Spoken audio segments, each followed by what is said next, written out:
Hey y'all, so I am very proud of this video. This absolutely embodies what From Field to Table is all about. It shows that anybody, no matter how limited your background is to hunting, that anybody can learn to source their own food. And that is exactly what Ozzy Mendoza, one of our contest winners, did. He went from not only never hunting before, but he's never even fired a firearm. So he went through our From Field to Table process. He learned how to become proficient and safe with a firearm. We took him out hunting. He learned shot placement. He learned how to field dress an animal, how to skin it, brought it back to the processing center where he worked with our chef team, and he learned how to butcher, process, make some different sausages. And then not only did he go into the kitchen with our chef team and with our other guests, he also provided his own recipe. Ozzy has a culinary background and is from Puerto Rico, so he put his own Puerto Rican spin on it and made a dish with wild boar called pastillon. I hope I pronounced that right, but it was amazing. He did a fantastic job. This is Ozzy's journey. I hope you guys enjoy it.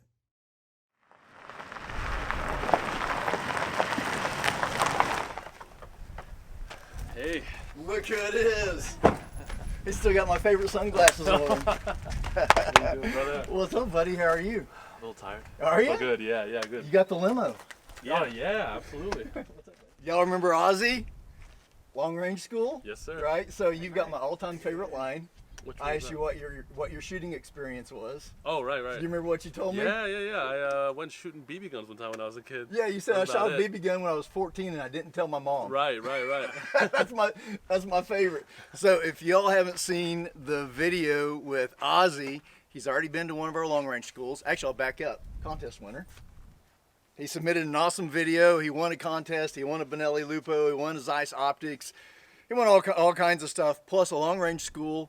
And also now you're at From Field to Table. Yes, sir. So he gets to his first From Field to Table event, and you're going to do your very first hunt. Yes, sir. So we're super excited about that, but what we're more excited about, he has a culinary background, and he's got his own recipe that he's going to prepare here with wild game with some wild hogs. So I'm super excited to try Oh, that. yeah.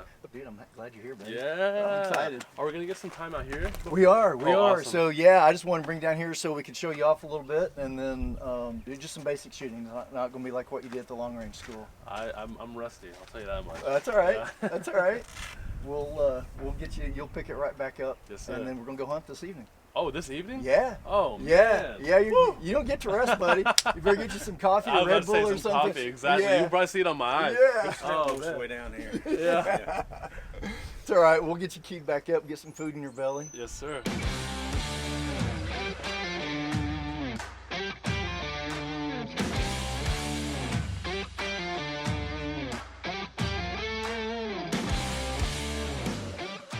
Welcome. You're at the T Diamond Ranch Outdoor Solutions from Field to Table event.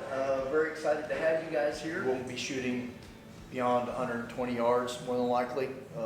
At the very most, maybe 150, but most shots are going to be 100 yards. We're using Benelli Lupos. They're a bolt gun, so very simple to use. We've got great optics on them. They're Zeiss Conquest V4s. They're 6 to 24s.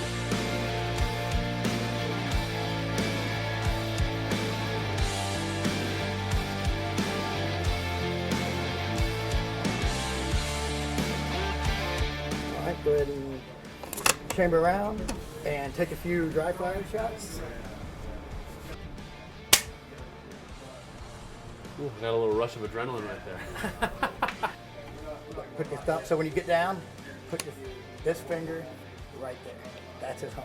Okay. Always straight right there. It protects the trigger guard, and Surely. it's just some place to have it. Totally. Your comfortable An anchor. place shouldn't be Right. in the trigger well. Right. You should feel like, oh, Got it. okay, I'm shooting, and that's why it's there. Got it.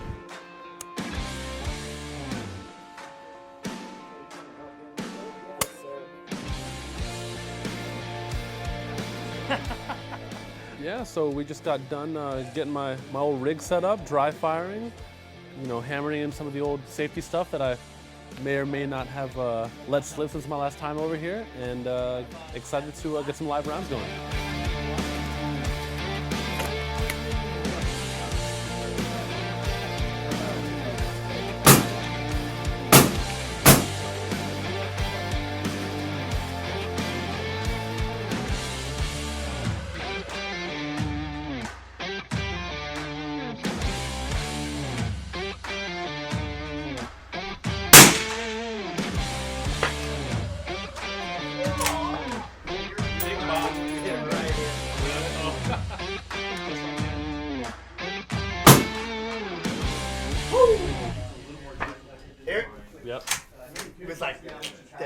Oh, beautiful.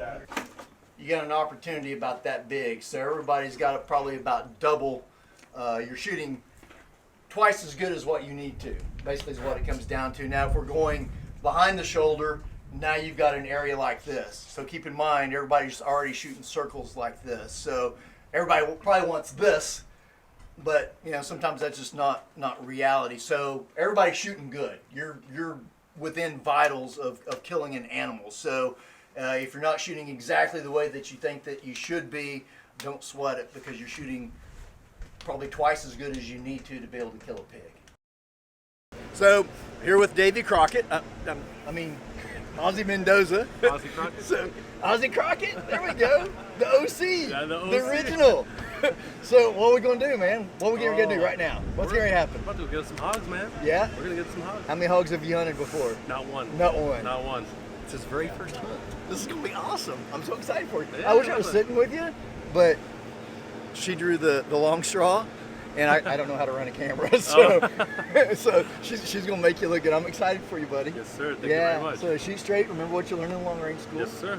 Have a good Follow time. through. That's it. Follow through. Yep. Just take your time. Absolutely. So you'll have plenty of time once they get in. Cool. So shoot them in the head. We're gonna be eating good. Are you guys saying in Louisiana, shoot them in the face? Shoot him in the face. Have fun, man. Does this hat make me look fat? That ain't right.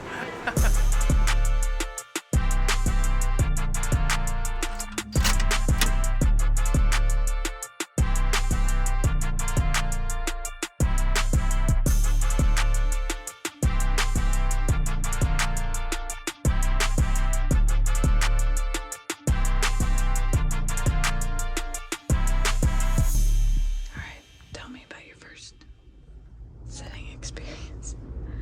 It was relaxing and hot. Well, I guess we'll come back in the morning and do the same thing. Oh yeah, with coffee, so I don't fall asleep.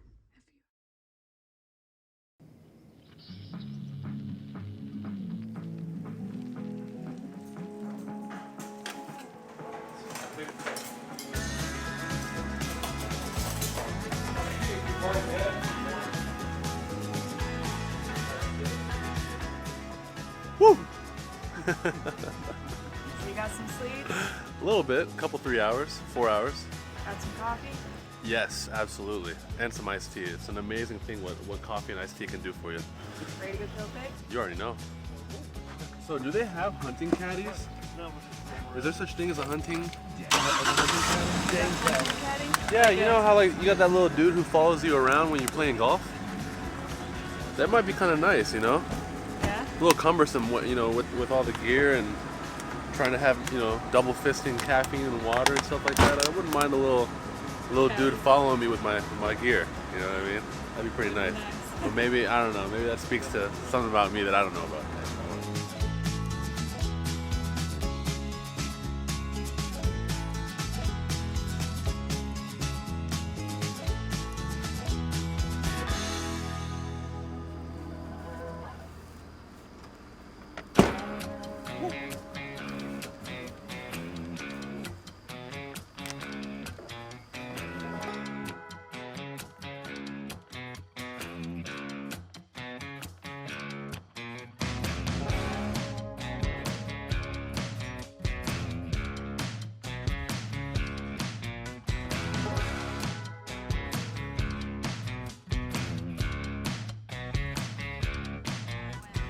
You know, what's it called? A lot of life lessons out here in the bush, and today's is gonna be patience.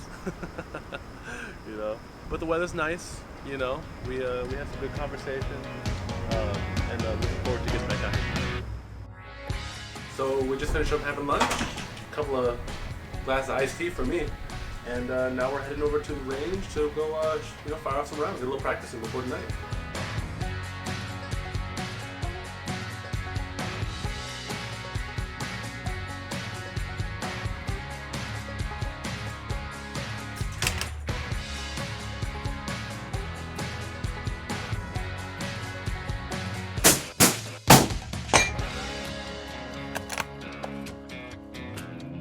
Sorry, Timon and Pumbaa.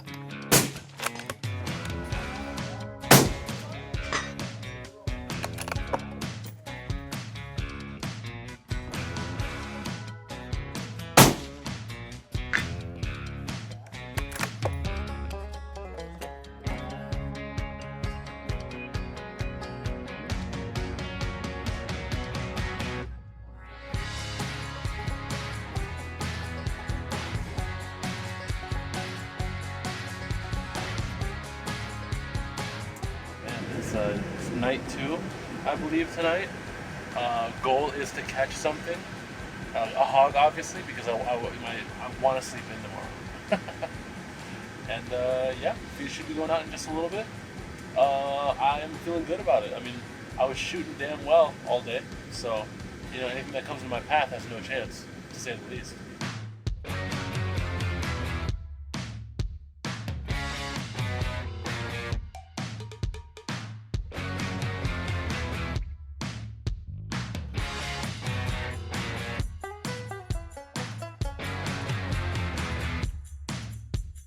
The spot is beautiful.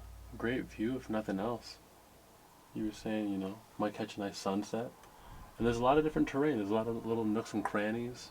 You got a damn near vertical wall over there, right by where right where the feeder is. So I imagine that they're going to just kind of all stop on that ledge, and multiple directions from which the hogs can come in. It's pretty cool. Very pretty.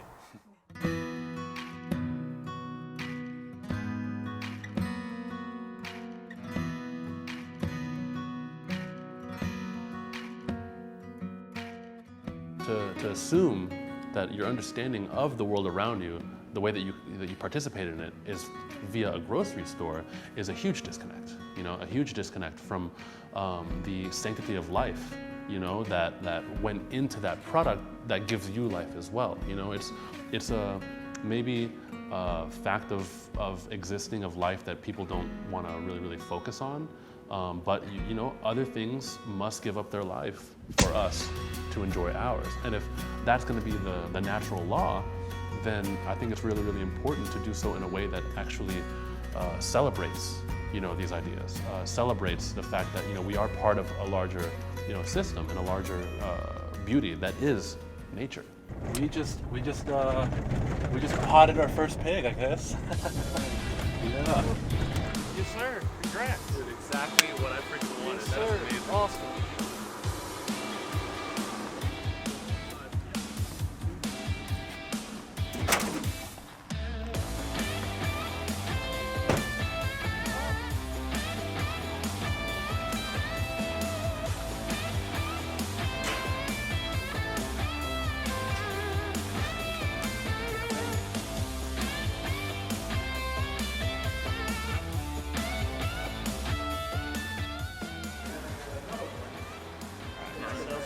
Cut right there and just start working down. Excellent. There you go. So in your chefery experience, have you done this part of it before? I have never gotten this down and dirty. And I mean down and I mean dirty.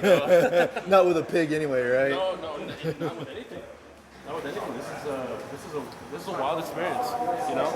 Even to the point where I was saying earlier, what's it called? When you work with meat in the kitchen, it's usually broken down into at least primals, and it's always cold. Psychologically, working with a warm piece of meat is very different. It is different, isn't Very it? different. Yeah. Yeah. So obviously the cool thing tomorrow. So we're going to break down into primals tomorrow.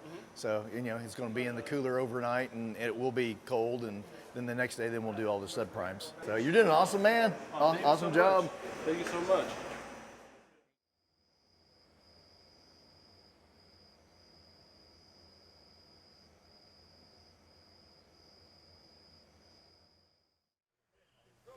Hey y'all, check this out. 2 hogs, 2 days. Yes, sir. And some mighty fine shooting. Didn't ruin any meat. You got this one right in the face.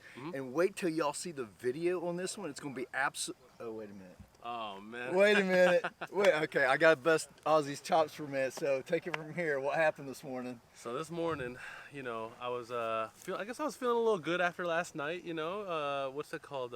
Had a beer too many perhaps, and you know, hit that snooze button a couple times this morning. I come to wake up at 6:15, dazed and confused, like, oh man, what's going on? So 6:15, what time was breakfast? 5 o'clock in the morning. Yeah. But I'll tell you the truth. You know, I was like, you know what? I did good. I'm going to sleep. You know what I mean? I laid in bed for about 2 minutes and I was just like, what the heck am I thinking, man? So the first person I called was our guide, Cedar, which should not have been the first person I called. But what's it called? Who's the first person you should have called? Y'all. No, not me. Who's holding the camera over there? You're in trouble, boy. I mean, yeah, I made it late, obviously, about an hour. But feeder, you know, came on at 7, and this little guy right here showed up not more than 5 minutes afterward, and so we snagged him and bagged him, I suppose. Yeah, you did. Yeah, and made an awesome shot. So let me give you my perspective.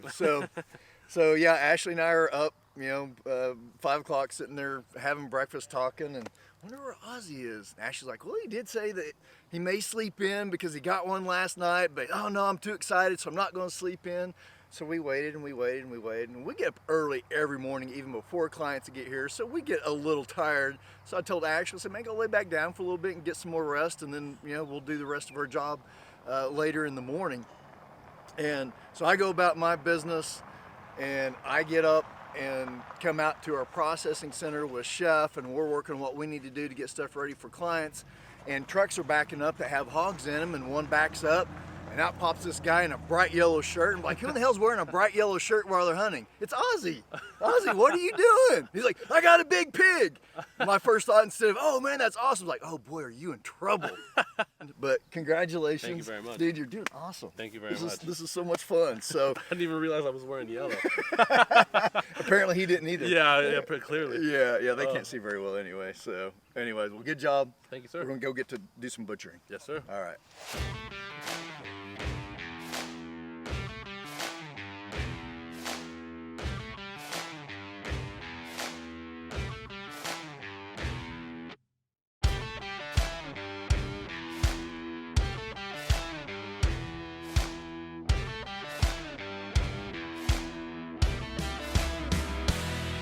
Yeah, so we got a little bit of a late start to the day, but that wasn't too bad in terms of my ability to catch something. Had a cleaning process bright and early, which was nice because I got to take a bit of a break. Had a terrific lunch as always, and afterward, and now we're here at the processing facility to start cutting her up. So what we're gonna do today is we're gonna cut up one of your hogs. So we're gonna work as teams, and we'll break one down. It's gonna be like Simon says. I'm gonna do one, and then I'll make a couple cuts, and then you guys will make a couple cuts.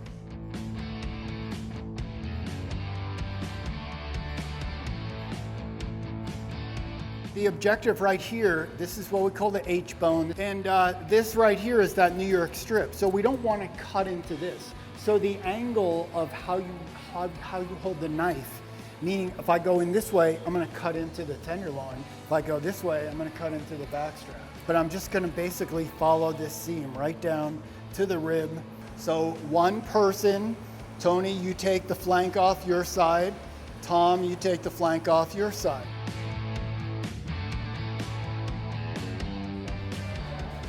I'm so nervous to cut into something that I don't want to.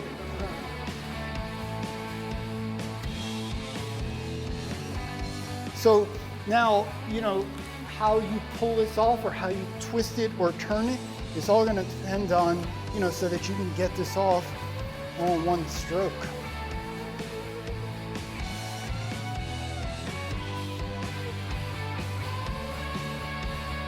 So once we make that cut, then we're just going to take and come right down on this spine and go all the way down.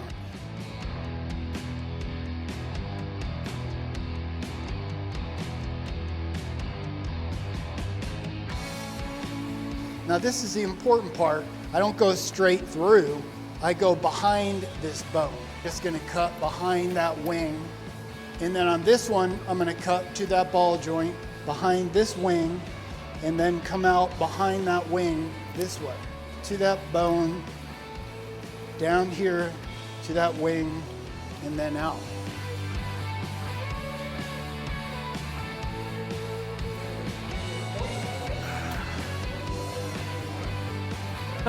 You know, I don't know if you can tell, but I don't work out. That was a nice old country ham to beat.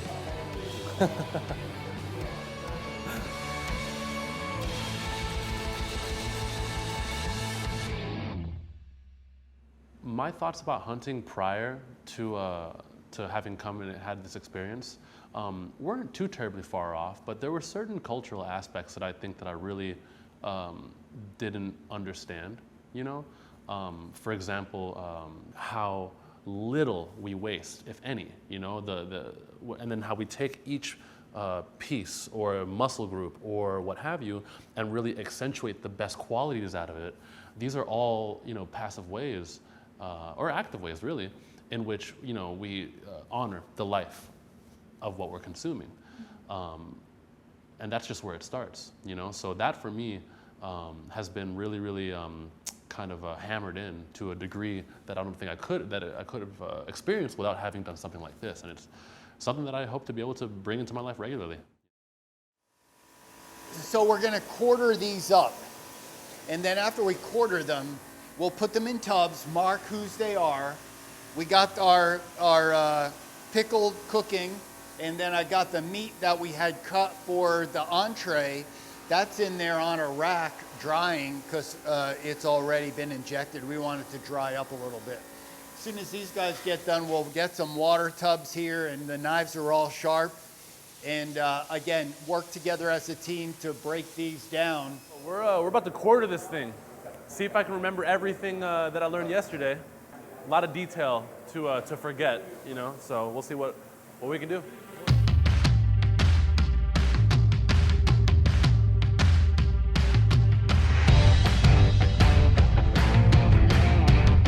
In my opinion, so far, this is kind of the hardest cut to make because you have to, one, understand the anatomy of the animal quite intimately, but two, be very confident.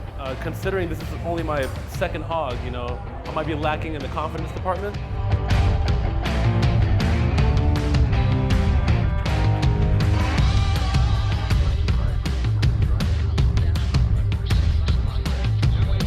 This larger one is so much easier to remove the sinew.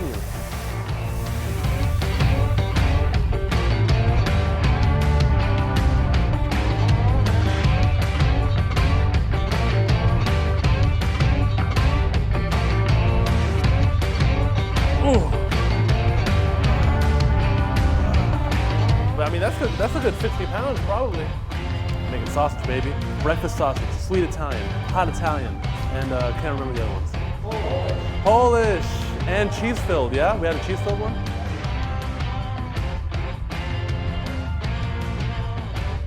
I'm gonna slice these in nice long strips so that the meat grinder can pull them in, you know, a little bit more easily.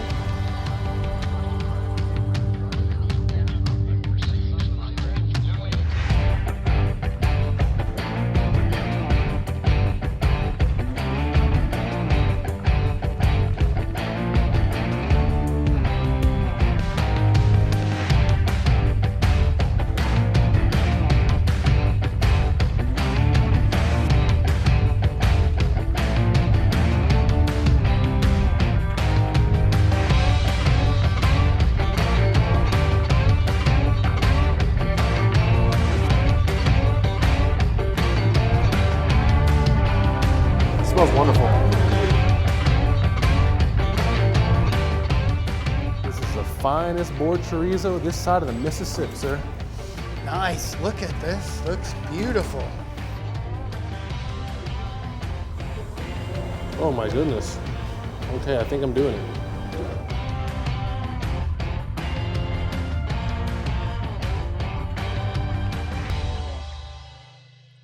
Man, it is hot. I'm pretty glad we're about to be done, you know, with anything that we have to do outside. You know, we just got done with a number of things. Went from, you know, breaking down the rest of our pigs into sausage production, grinding everything, learning a lot about the sanitization, as well as like the health stuff, which I thought was really, really important, you know. But beyond that, we're about ready to get started on cooking for dinner. So we're gonna go from cooking to cleaning to cooking, probably to cleaning again. So there we go. So tonight we're making pastelón, which is basically the Puerto Rican version of lasagna, as I like to call it. I chose the recipe that I chose because I wanted to simultaneously show a little part of my culture. I'm originally from Puerto Rico. I cook, much of what I cook celebrates my family and my heritage and my grandmother and stuff like that.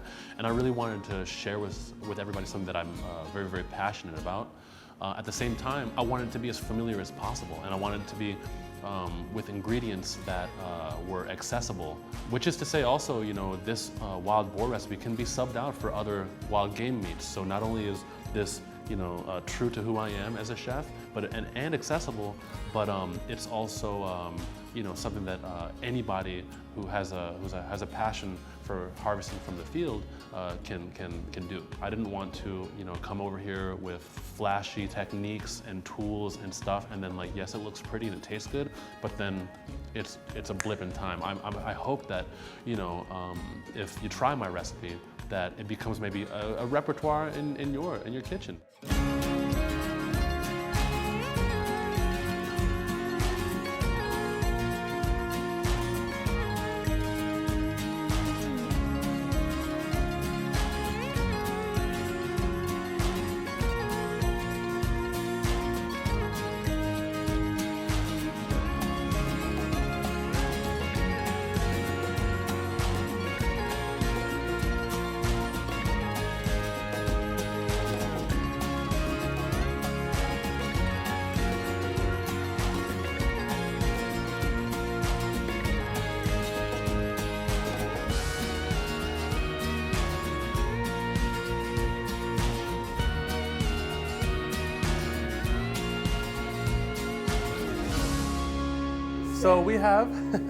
So we have a dish called pastelón. You got a good piece right there, brother. And it's essentially it's a lasagna made with sweet plantains. Traditionally, we do it with ground beef and olives in Puerto Rico. A separate dish called picadillo, but in this case, of course, we're doing it with the hog that I harvested just a couple days ago. Alternating layers of mozzarella, sweet plantain. This is not a gut shot pig. No. I mean, yours is, everyone else's is not. You know? Alternating layers of sweet plantain, the ground hog, what's it called, with the sofrito and the olives and all that other stuff, and then mozzarella topped with a little bit of Parmesan and chives for good measure. So cheers, y'all. I mean, so much happened this weekend, you know? So many highs, so many lows. For a minute there, we didn't even know if we were gonna get a hog or not, and then all of a sudden we're almost swimming in too many. It was a wild weekend. Tonight's dinner was an amazing closer on the weekend. I mean, just to see everybody kind of come together in the kitchen, work super hard. So many dishes came through, all the different techniques. It was pretty wild. I mean, one could expect, you know, that any protein, any ingredient have a lot of range, but you know, knowing as little about wild meat as I do, I didn't know what to expect. And to be fair, you know, some of the rules are a little bit different. You know, you can't cook some of these proteins the same way. So the way that Chef Albert handled the meat was really, really spectacular. We had so many different pieces, and it's amazing to experience firsthand, you know, how one animal can provide so much. And at the end of the day, you know, that's what this is all about, you know? A huge reason why I'm so excited to be here is to kind of get that experience and get closer and closer, you know, to the land, to the earth, to the, you know, to the animal, and in doing so, you know, get close to what I do as a chef. So it was pretty spectacular weekend. This is one I'm going to be looking back on for a while.